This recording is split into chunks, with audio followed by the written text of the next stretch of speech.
বিশ্বনবী 2 মাস আগ থেকে রমজানের প্রস্তুতি নিতেন। এজন্য আমাদেরকেও রমজানের পূর্ব প্রস্তুতি নেওয়ার দরকার আছে না নাই? আজকে আমি রমজানের ভিতরে 3টা স্পেশাল আমল করবেন, এই 3টা আমলের কথা আজকে আমি আপনাকে বলে যাব। যখন শুনবেন হৃদয়ের গভীর থেকে কান খাড়া করে শুনবেন, যাতে করে 3টা আমল আপনি রমজানে করতে পারেন। বলুন ইনশাআল্লাহ।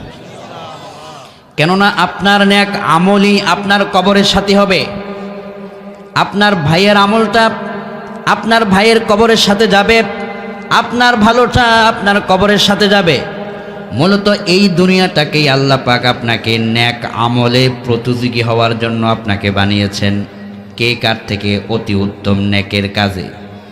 এজন্য নেকের আমলগুলো বেশি বেশি শুনে নিজের জীবনকে পরকালের জন্য সাজানো দরকার আছে না নাই? রমজান আল মুবারকে 3টি স্পেশাল আমল যারা করবে, নিষ্পাপ মাসুম বাচ্চার মতো তাদেরকে নিষ্পাপ করে দিবেন যিনি, তিনি কে? রমজান আল মুবারকের একটা আমল সারাটা 24 ঘন্টার ভিতরে যখনই সময় পাবেন তখনই এই দোয়াটা, এই আমলটা 100 বার পড়বেন। বিশ্বনবী সাল্লাল্লাহু আলাইহি ওয়াসাল্লাম কয়, সহিহ বুখারী জিলসানি কিতাবুদ দাওয়াতের বর্ণনা, আন আবি হুরায়রা রাদিয়াল্লাহু আনহু قال قال رسول الله صلى الله عليه وسلم من قال سبحان الله وبحمده في يوم 100 مرة حطت خطاياه وإن كانت مثل زبد البحر। ও উম্মতেরা, দৈনিক 100 বার তোমরা সুবহানাল্লাহি ওয়া বিহামদিহি এই দোয়াটা আমল করো। সাহাবাই কেরাম বললেন, ইয়া রাসূলুল্লাহ, এটা আমল করলে কি হবে? বিশ্বনবী বললেন, যারা এই দোয়াটাকে 100 বার পূর্ণ করে নেবে, যদি মহাসমুদ্রের ফেনার চাইতো তার গুনাহ বেশি হয়, আল্লাহ রাব্বুল আলামিন তাকে মাফ করে দিবেন। এই সুবহানাল্লাহ হতে পারে ছোট, হতে পারে উচ্চারণ করতে সময় কম লাগতে পারে, কিন্তু আল্লাহর এই তাসবির বিরাটত্বের, এই তাসবিহের এই পবিত্রতা বর্ণনার দাম আছে না নাই? সহিহ বুখারী জিলসানের বর্ণনা 948 পৃষ্ঠার হাদিসে আবু হুরায়রা রাদিয়াল্লাহু আনহু তিনি বর্ণনা করে কয়, যারা সুবহানাল্লাহ বেশি পড়ে, আলহামদুলিল্লাহ বেশি পড়ে, আল্লাহু আকবার যারা বেশি পড়ে, তাদের সম্পর্কে আবু হুরায়রা রাদিয়াল্লাহু আনহু চমৎকার একটি বর্ণনা এনেছেন। বিশ্বনবী সাল্লাল্লাহু আলাইহি ওয়াসাল্লাম কয়, যখন তোমরা কোনো একটা মজলিসে বসে যাও, ওখানে যখন আল্লাহর পবিত্রতা বর্ণনা করো, আল্লাহর মহিমা যখন তোমরা আদায় করো, তোমাদের উপরে আসমানের মালিক এতটাই খুশি হয়ে যান যে আসমান থেকে আল্লাহ পাক অঝর দ্বারায় ফেরেশতাদেরকে পৃথিবীর বুকে পাঠিয়ে দেন, জমিনে তারা নাজিল হয়ে যায়। নাজালাত আলাইহিমুস সাকিনাহ, রিওয়ায়াতিন লিল মুসলিম।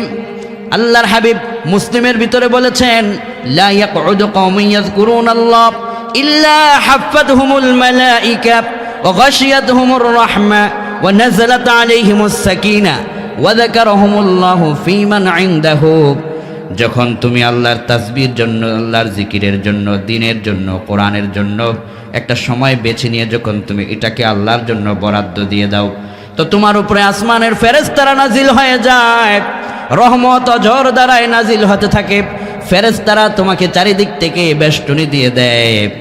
যখন তোমরা এভাবে করে আল্লাহর তাসবিহগুলোকে সুবহানাল্লাহ, আলহামদুলিল্লাহ, লা ইলাহা ইল্লাল্লাহ, আল্লাহু আকবার যখন তোমরা পড়তে থাকো, বিশ্বনবী কয়, আল্লাহ পাক ফেরেশতাদেরকে বলে, রে ফেরেশতারা, আমার এই বান্দা কেন সুবহানাল্লাহ বলেছে, কেন আলহামদুলিল্লাহ বলেছে, কেন আল্লাহু আকবার বলেছে? ফেরেশতারা বলে, ইউসাব্বিহুনাক ওয়া ইউকাব্বিরুনাক ওয়া ইয়াহমাদুনাক। আয় আল্লাহ, তারা তোমার পবিত্রতা বর্ণনার জন্য সুবহানাল্লাহ বলে, আর তোমার প্রশংসা আদায়ের জন্য তারা আলহামদুলিল্লাহ বলে, আর তারা তোমার বিরাটত্ব বর্ণনার জন্য আল্লাহু আকবার বলে। তোমার ক্ষমতা তারা স্বীকার করে নেয়। আল্লাহ পাক তখন বলে, বান্দা যে আমার সুবহানাল্লাহ বলে তাসবিহ পড়লো, বান্দা যে আমার আলহামদুলিল্লাহ বলে প্রশংসা করলো, বান্দা যে আমার আল্লাহু আকবার দিয়ে আমার ক্ষমতা স্বীকার করে নিল, এই বান্দা কি আমাকে দেখেছে নাকি? ফেরেশতারা বলবেন, আল্লাহ না না, তারা দেখে নাই। ওরা আপনাকে দেখে নাই, কিন্তু কোরআনে কারীমের কথাকে তারা শুনেছে, হাদিসে পাকের কথাকে তারা বিশ্বাস করে নিয়েছে। এজন্য তারা সময় পেলে জিকির করে যার তিনি কে। তারা যখনই সময় পায় তখনই সুবহানাল্লাহ বলে, যখনই সময় পায় তখনই আলহামদুলিল্লাহ বলে, যখনই সময় পায় তখনই তারা লা ইলাহা ইল্লাল্লাহ বলে, যখনই সময় পায় তখনই তারা আল্লাহু আকবার বলে। তারা যখন মিছিলে যায় আল্লাহু আকবার স্লোগান দেয়, তারা যখন মিটিংয়ে যায় তাদের মিটিংয়ের ভিতরে আল্লাহু আকবারের স্লোগান আছে না নাই? তাদের প্রতিটা কাজের ভিতরে রবের নাম নেওয়া হয়। আল্লাহ বলবেন বান্দা তো আমাকে দেখে নাই, না দেখে আমার তাসবিহ পড়ে, না দেখে আমার তাহমিদ আদায় করে, এই বান্দারা আমার কাছে কি চায়? ফেরেশতারা বলবে আল্লাহ পাক এই আপনার বান্দারা তারা কামনা করে জাহান্নামের ভয়াবহ আযাব থেকে যেন আপনি তাদেরকে মাফ করে দেন, কেননা জাহান্নামের ভয়াবহ আযাব তাদের কারো পক্ষেই সহ্য করা সম্ভব নয়। এই দুনিয়ার সামান্য আগুনের তাপ তো তাদের সহ্য করা সম্ভব নয়, আর ভয়ঙ্কর জাহান্নামের আযাব তারা কেমনে সহ্য করবে? এই আযাব থেকে তারা পানা চায়। আল্লাহ যদি দয়া করে আপনি পানা দিতেন, ফেরেশতারা আপনার পক্ষ হয়ে আল্লাহর কাছে ফরিয়াদ জানায়। আল্লাহু আকবার কর। আল্লাহ পাক বলবেন আর কি চায়? বুখারী জিলসানি 2য় খণ্ডের বর্ণনা, ফেরেশতারা বলবে আল্লাহ তারা জাহান্নাম থেকে মুক্তি চেয়ে পরম নিয়ামতের জান্নাতটা তারা কামনা করে, তাদের প্রত্যেকের নামে যেন এক একটা জান্নাত রিজার্ভ হয়ে যায় তারা কামনা করে। আল্লাহ রাব্বুল আলামিন বলবেন রে ফেরেশতারা আমার বান্দারা কি জান্নাত দেখেছে নাকি?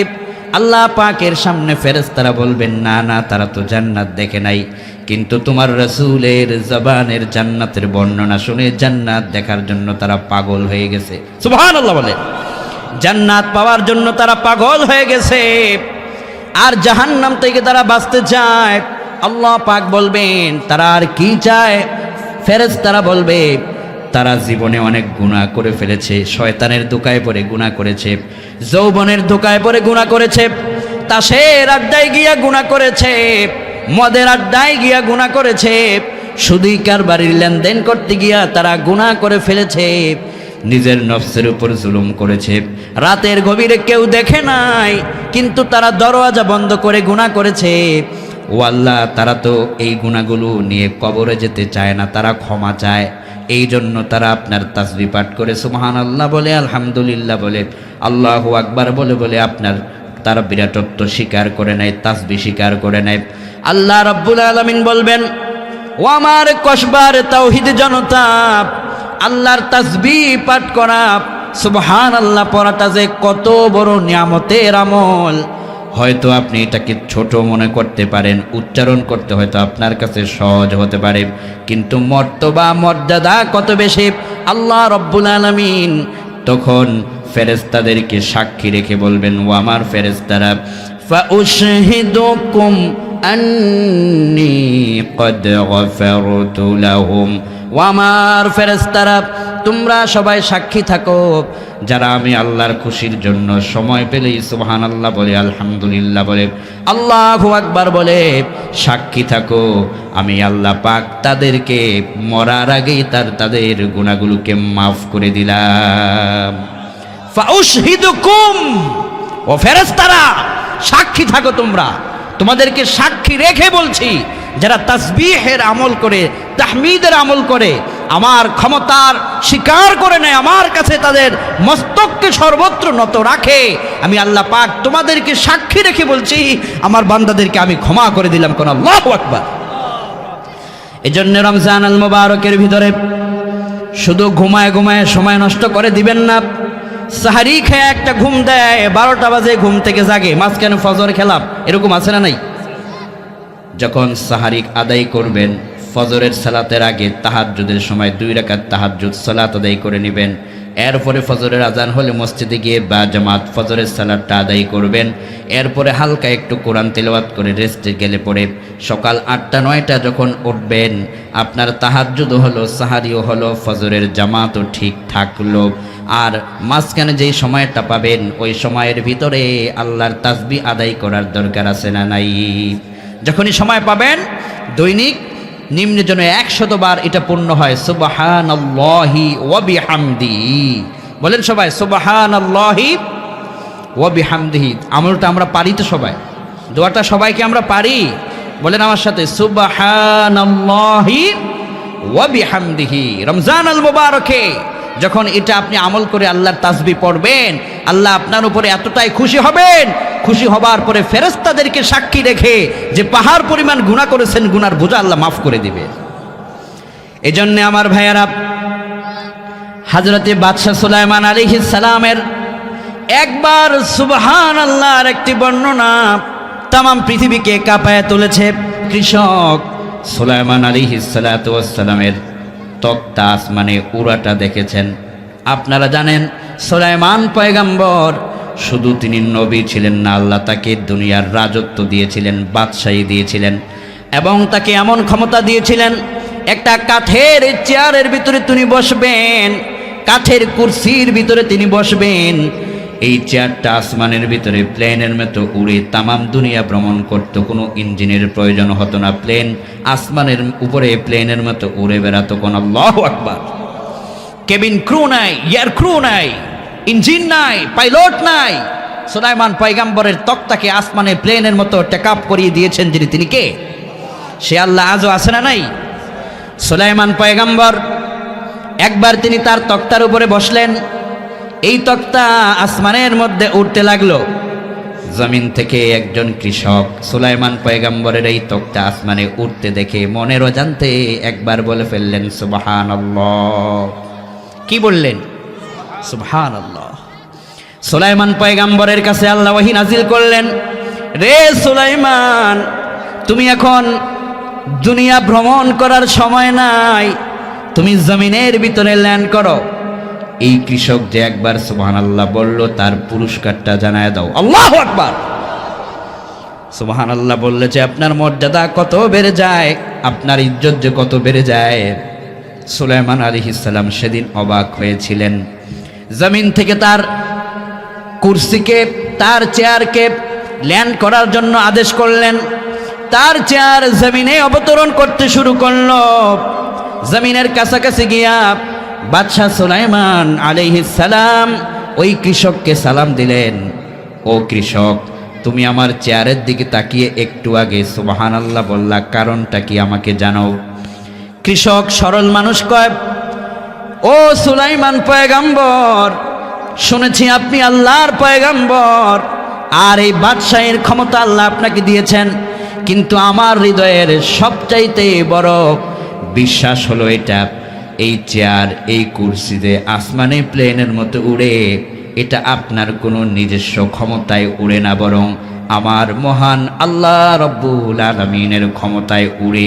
আমার আল্লাহ যে কত মহান, আমার আল্লাহ যে কত ক্ষমতাবান, আমার আল্লাহ যে সুবহান, আমার আল্লাহ যে দোষ ত্রুটি থেকে মুক্ত, আমার আল্লাহ যে মহান, আমার আল্লাহ যে পুত পবিত্র। এই জন্য আমি এই চেয়ারের দিকে তাকাইয়া স্বীকার করে নিলাম, আল্লাহ, এই তক্তাকে তুমি যে আসমানে উড়াবার ক্ষমতা রেখেছ, তোমার মতো পবিত্র আর কেউ নাই। তাই আমি আমার আল্লাহকে ধন্যবাদ দেওয়ার জন্য মনের গভীর থেকে সুবহানাল্লাহ বলে তার তাসবিহ পাঠ করলাম। আল্লাহু আকবার কর। সুলাইমান আলাইহিস সালাম কয়, ও আল্লাহর বান্দা শোনো, তুমি জমিনের কৃষক হতে পারো, কিন্তু আল্লাহ রব্বুল আলামিন আজকে তোমাকে দুইটা সারপ্রাইজ দিয়েছেন। এক নম্বরে আমি নবীকে আদেশ করেছেন যেন তোমাকে আজকে আমি নিজে সালাম দেই, আমি নবী হয়ে তোমাকে আজকে সালাম দিলাম। 2 নম্বর পুরস্কারটা হলো, রে আল্লাহর গোলাম, তুমি যে জমিনে থেকে সুবহানাল্লাহ বলেছ, তোমার সুবহানাল্লাহ তুমি জমিনে বলেছ, এই সুবহানাল্লাহর ধাক্কাটা আল্লাহর আরশে আজিম পর্যন্ত ভেদ করেছে। আল্লাহ রাব্বুল আলামিন জানিয়েছেন, এই কৃষক একবার যে মনে অজান্তে সুবহানাল্লাহ বলল, এই সুবহানাল্লাহকে যদি এক পাল্লায় দেয়া হয়, তামাম দুনিয়া যদি অপর পাল্লায় দেয়া হয়, তো এই কৃষকের একবার সুবহানাল্লাহর ওজন আমার আল্লাহর কাছে তামাম দুনিয়া থেকে বেশি ভারী হয়ে যাবে। যখনই সময় পাবেন, কাজে আছেন, সুবহানাল্লাহর জিকির দিলের ভিতরে রাখার দরকার আছে না নাই? মাঠে কাজ করতেছেন, অফিসে আছেন, নানান কাজে আছেন, হাতে কাজ করতেছেন, আপনার জবানটা তো এই মুহূর্তে ফ্রি আছে। মনে মনে সুবহানাল্লাহ, আলহামদুলিল্লাহ, লা ইলাহা ইল্লাল্লাহ, আল্লাহু আকবার, এই আমলগুলো করতে থাকুন। মনে রাখবেন, আমি আলোচনার শুরুতে বলেছিলাম যে আপনার কবরে আপনার ভাইয়ের ধন সম্পদ, আপনার ধন সম্পদ কিছুই যাবে না। এই দুনিয়াতে আল্লাহ পাঠিয়েছেন নেক আমলের ভিতরে কে কার থেকে এগিয়ে, এটা পরীক্ষা করার জন্য, ঠিক কিনা কোন? এখানে আমরা যারা আছি পরীক্ষাটার জন্য আল্লাহ পাঠিয়েছেন। এই দুনিয়ার চাকচিক্য দেখে, দুনিয়ার এই সুন্দর শোভা, এগুলো দেখে আপনি কবরে চলে যাবেন, এই জন্য আপনাকে দেওয়া হয় নাই। এই দুনিয়ার পিছনে পড়ে আখেরাত ভুলে গেলেন, মন চাহে জিন্দেগি গঠন করলেন, নামাজ মনে চাইলে পড়লেন, না হয় ছেড়ে দিলেন, তওবা মনে চাইলে করলেন, না হয় করলেন না। এর জন্য দুনিয়া দেওয়া হয় নাই। দুনিয়া আপনাকে কি জন্য দেওয়া হয়েছে আল্লাহ পাক বলছেন। রাব্বুল আলামিন বলেন, তাবারাকাল্লাযী বিয়াদিহিল মুলকু ওয়া হুয়া আলা কুল্লি শাইইন কাদির الذي خلق الموت والحياة ليبلوكم أيكم أحسن عملا। একমাত্র বরকত যার হাতে, তিনি কে? সকল বিষয়ে ক্ষমতাবান যিনি, তিনি কে? ক্ষমতার উৎস যিনি, তিনি কে? নাকি ক্ষমতার উৎস জনগণ? যারা বলে ক্ষমতার উৎস জনগণ, তাদেরকে বলেন 1 সেকেন্ডের ভূমিকম্পের মোকাবেলা কইরা দেখাও, পারবে? ক্ষমতার উৎস জনগণ নয়, ক্ষমতার একমাত্র মালিক আমার আল্লাহ, কোন ঠিক কিনা? আল্লাহ কয়, শোনব, আল্লাযী খালাকাল মাউতা ওয়াল হায়াতা লিয়াবলুয়াকুম আইয়ুকুম আহসানু আমালা। হায়াতটা তোমাকে দেওয়া হয়েছে এই জন্যে যাতে করে তোমরা একে অপর থেকে নেকের কাছে পরীক্ষা করে এগিয়ে থাকতে পারো। আর মৃত্যুটা তোমাকে দেয়া হয়েছে যাতে করে পরকালে এই দুনিয়ায় করা নেক আমলের ফলাফলটা পেয়ে তুমি ধন্য হতে পারো। দুনিয়ার জীবনে যখন এসেছ, মনে রেখো, চিন্তা রেখো, এই দুনিয়ার জীবনটা একদিন অবশ্যই তোমার ফুরিয়ে যাবে। এই সুন্দর দেহটা সাদা কাফনে জড়ানো হবে। যেই মানুষটা খাট ছাড়া ঘুমাইতো না, সেই মানুষটা বিনা খাটে কবরে শুয়ে থাকবে। যেই মানুষটা রাতে ঘুমাইতে গেলে কম্বল লাগে, লেপ লাগে, কত আরামের তার ব্যবস্থাপনা লাগে, ওই মানুষটাকে বিনা কম্বলে ঠান্ডার সময় মরলেও তাকে কম্বল ছাড়া কবরে দেয়া হবে। চিন্তা করে দেখো, কবরের পুঁজি, কবরের অর্জন কতটুকুন তুমি করে নিয়েছ।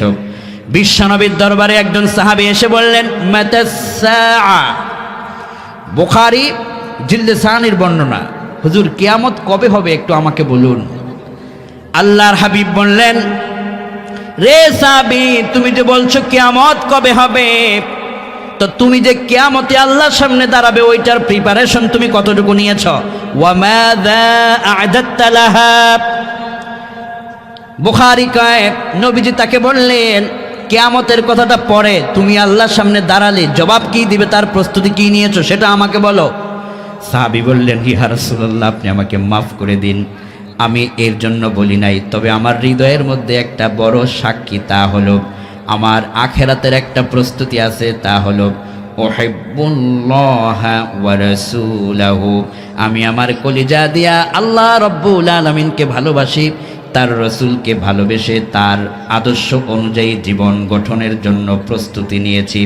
নবীজি তখন বললেন, আনতা মা মান আহবাবতা, যে আল্লাহকে ভালোবেসে রসুলের আদর্শ মোতাবেক জীবন আমল করে চালিয়ে যায়, মনে রেখো তুমি রসুলের সাথী হয়ে যেতে পারবে। কোন সুবহানাল্লাহ। নেক আমলের মাধ্যমে রসুলের সাথী হতে হবে, নেক আমলের মাধ্যমে কবরটাকে সুন্দর করতে হবে। এখানে আমরা যারা আছি, বিবেক দিয়ে আমাকে জবাব দিন, মরে গেলেন কোটিপতি, শিল্পপতি, প্রাইম মিনিস্টার, প্রেসিডেন্ট মরে গেল, কবরের ভিতরে প্রেসিডেন্ট মরেছে, তার কোনো কর্মী কবরে একদিনের জন্য সাথী হয়েছে, পৃথিবীর ইতিহাসে এমন কোনো ঘটনা আছে? কেউ কি মরলে, কোনো প্রেসিডেন্ট মরলে তার কবরে, কোনো মন্ত্রী মরলে তার কবরে, কোনো প্রধানমন্ত্রী মরলে তার কবরে সাথী কি একজনও হবে? এখানে আমরা যারা আছি, আমাদের সাথী কি কেউ হবে? দুনিয়ার জীবনে সাথী ছাড়া কি কেউ চলতে পারে? দুনিয়ার জীবনে সাথী ছাড়া চলা যায় না। তো এবার এটা আপনি ভেবে দেখেন, কবরের ভিতরে একা একা আপনি কি করে থাকবেন? সাহাবাই কেরাম বললেন, ইয়া রাসূলুল্লাহ, কবরে ভাই যায় না, বন্ধু যায় না, কেউ কবরের সাথী হয় না, তো কবরের ভিতরে সাথী হওয়ার কোনো সারপ্রাইজ উম্মতের জন্য রেখেছেন কিনা? আল্লাহর হাবিব বললেন, রে উম্মতেরা, কবরে তোমাদের সাথী হওয়ার জন্য একটা সারপ্রাইজ আমি দিয়ে গেলাম, তা হলো হিয়াল মানিআতু হিয়াল মুনজিয়াতু তুনজিহি মিন আযাবিল কবর। আল্লাহর কোরআনে কারীমকে বন্ধু বানাও, কোরআনে কারীমকে তিলাওয়াত করো, কোরআনে কারীম যারা পড়বে, কোরআনে কারীমকে যারা বন্ধু বানাবে, যখন সে কবরে শুয়ে যাবে, কবরে একা যাবে, কিন্তু কবরে গিয়ে দেখবে আল্লাহর কোরআন তার কবরের সাথী হয়ে গেছে, আর আযাব থেকে এই কোরআন তাকে বাঁচায় দিবে। কোন সুবহানাল্লাহ। সুতরাং নেক আমলের মাধ্যমে কবরের প্রস্তুতি নিন, সাথী জোগাড় করুন। এই রমজান অত্যন্ত গুরুত্বপূর্ণ। রমজানের ভিতরে ঘুমিয়ে শেষ করবেন না, রমজানের ভিতরে শুধুমাত্র ইফতারের আয়োজনেই সময় শেষ করবেন না। রমজানের ভিতরে ঈদের আগে যে মানুষ কতবার ফরজ নামাজ ত্যাগ করে শুধু শপিং মলটা করার জন্য, এই ভুলটা আমাদের কসবাতে হয় কিনা? ঈদ মাত্র বাকি আছে 2 দিন, সালাতুত তারাবিহে মুসল্লি নাই, ইশার সালাতে মুসল্লি নাই, গিয়ে দেখি সব মুসল্লি শপিং মলে। ঠিক কিনা কোন? এটার থেকে নিজেকে বাঁচাতে হবে। ওই শপিং মল তোমাকে নাজাত দেবে না, ওই তোমার মার্কেটিং তোমাকে নাজাত দেবে না। এমনও তো হতে পারে শপিং করেছ, মার্কেট করেছ, লক্ষ টাকার ড্রেস আপ ক্রয় করেছ, সকালবেলায় ঈদের নামাজের আগে তোমার মরণ হয়ে গিয়েছে। এমনও তো হতে পারে, এমনও হতে পারে যে ঈদের দিন মানুষ মারা গিয়েছে। আমি তো এমনও শুনেছি ঈদের দিন সকালের ফজরের আগে মাইকে বলা হচ্ছে একটি সুখ সংবাদ, ঈদের দিন বলা হচ্ছে, আমি শুনেছি নিজে। সেটা তো তোমারও হতে পারে, আমারও হতে পারে। সুতরাং ওই ঈদের কারণে ঈদের আগের সালাতুত তারাবিহ, ইশার সালাত, খতমে তারাবি, যে কোরআন কারীম শ্রবণ করা, এগুলো ছেড়ে দেও না। ইফতারের আয়োজন, নানান আয়োজন করতে গিয়ে ইফতারের সময় নেক আমলগুলো ভুলে যায়। আলেম ওলামারা বলে, আপনারা একটু চুপ করেন, এখন দোয়া হবে। দোয়ার আগেও, ইফতারের আগে হট্টগোল, গন্ডগোল, কথাবার্তা আছে না নাই? মুসলমান, নিজেকে পরিশুদ্ধ করুন। রমজান এত বড় নিয়ামতের, আমল দিয়ে রমজানটাকে কাটাতে হবে। 1 সেকেন্ড যেন রমজান বিনা আমলে যেন ছুটে না যায়, আমলের মাধ্যমে প্রত্যেকটা সেকেন্ড কাটাতে হবে। বলেন ইনশাআল্লাহ। যেটা বলছিলাম আমার ভাইয়েরা, রমজানের 3টা আমলের 1 নম্বর, সময় পেলেই সুবহানাল্লাহি ওয়া বিহামদিহি পড়বেন। 2 নম্বর আমল হলো, যদি রমজানের ভিতরে আপনার সামর্থ্য থাকে, আল্লাহর কাবা ঘর তাওয়াফ করবেন। বলেন ইনশাআল্লাহ। বিশ্বনবী কয়, কেউ যদি রমজানুল মুবারকে পবিত্র কাবা মুআজ্জামা মাতাফে ঘুরে ঘুরে তাওয়াফ করে, আল্লাহর কাবা ঘর তাওয়াফ যদি করতে পারে, তো মনে রাখো এই লোকটা যেন জীবিত অবস্থায় স্বয়ং নবীজির সঙ্গেই কাবা ঘর তাওয়াফ করলো।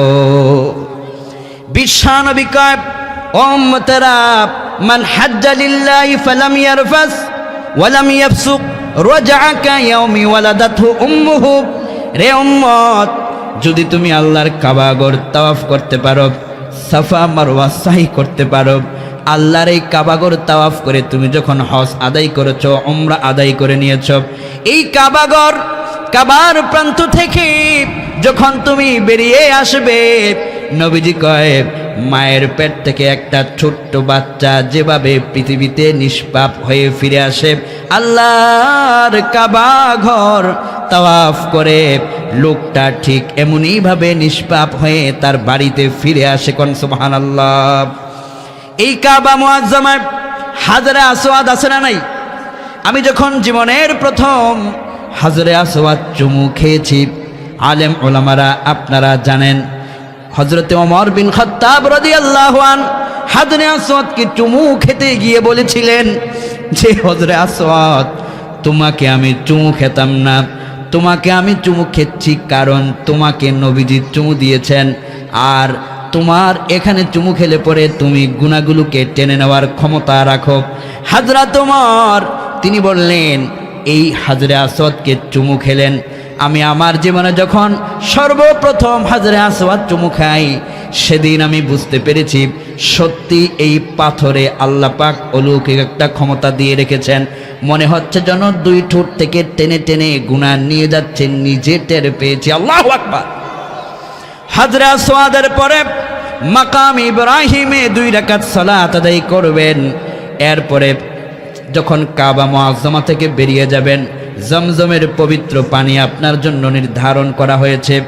নবীজি বললেন, এই পৃথিবীতে মহা নিয়ামতের কোনো মহা ঔষধ যদি থেকে থাকে তা হচ্ছে জমজম। যদি কোনো একটা মানুষ রোগী থাকে, যদি ঔষধ সে নাও খায়, আল্লাহর কাছে এটাকে ঔষধ বানায় খায়, তো তার রোগটাকে ভালো করে দিতে পারেন যিনি, তিনি কে?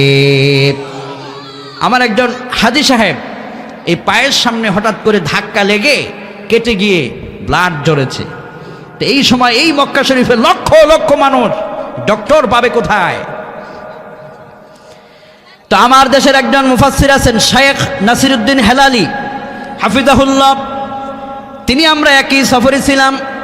তো ওই হাজী সাহেবকে তিনি পরামর্শ দিলেন, জমজমের পানি বিসমিল্লাহ বলে লাগিয়ে দেন। তো তিনি বিসমিল্লাহ বলে জমজমের পানি ওই তার কাটা জায়গায় লাগাই দিলেন। এই বিসমিল্লাহ বলে আল্লাহর পবিত্র জমজমের পানি লাগিয়ে দেওয়ার কারণে 1 মিনিট লাগে না, তার ব্যথাটা দূর হয়ে জায়গাটা ভালো হতে নিজের চোখে দেখেছি। আল্লাহু আকবার। বিশ্বনবী এই জমজমকে পবিত্র পানি বলে উল্লেখ করেছেন, শেফা বলেছেন। এই জমজমের পানিটা পান করবেন। মক্কা আল মুকাররমায় যতদিন থাকবেন, প্রত্যেকটা ওয়াক্তে যখন কাবা মুআজ্জামায় সালাত আদায় করবেন, এক ওয়াক্তে আপনার আমলনামার ভিতরে এক রাকাতে 1 লক্ষ রাকাতের সওয়াব আপনার আমলনামার ভিতরে ঢেলে দিবেন যিনি, তিনি কে? আপনি যদি আল্লাহর কাবাঘর তাওয়াফ করতে পারেন, পবিত্র কাবা শরীফে সালাত আদায় করতে পারেন, 1 রাকাত যদি কেউ আল্লাহর কাবাঘর সালাত আদায় করে, 1 রাকাতের বিনিময়ে সাধারণ হিসাবে 1 লক্ষ রাকাতের সওয়াব দেওয়া হয়। রমজান আল মুবারকে যদি কেউ সালাত আদায় করে, একে তার 70 থেকে 700 গুণ পর্যন্ত বাড়িয়ে দেওয়া হয়। এত সওয়াব, এত আমল, রমজান আল মুবারকের এতটাই বরকত। এজন্য এখানে যারা আমরা আছি চেষ্টা করব রমজান আল মুবারকে যেন আল্লাহর কাবা ঘরটা তাওয়াফ করতে পারি। আল্লাহ তুমি তৌফিক দিও, বলি আমিন। যারা আল্লাহর কাবাঘর তাওয়াফ করতে পেরেছেন, আপনাদের জীবন ধন্য। আপনাদেরকে আল্লাহ পাক বারবার যাওয়ার তৌফিক দান করুক। যারা যেতে পারেন নাই, তাদেরকে মরার আগে একবার হলেও ওই কাবা মুআজ্জামা চোখে দেখার তৌফিক দান করুক, বলি আমিন। যখন সর্বপ্রথম আপনি আল্লাহর কাবাঘরে ঢুকবেন, একটা গেট আছে, ওটা দিয়ে কাবাঘরে ঢুকার গেট।